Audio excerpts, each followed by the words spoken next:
Ako po ay tumatayo ngayon upang buong puso po akong maging co-sponsor ng Senate Bill number 254 sa ilalim ng Committee Report number 9. Alam niyo po mga kababayan, ako po ay masyadong apektado dito mga nakaraang araw sapagkat halos lahat po ng sakuna ay nandoon po tayo at personal po tayong dumalo sa kalagayan ng ating mga kababayan at napansin po natin talaga na meron po talagang napakasamang sistema sa atin ng politika.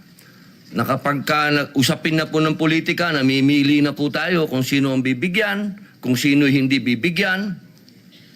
Hindi po talaga makatarungan. Kaya ako po ay sumusuporta sa panukala na ito sapagkat kailangan po natin ito.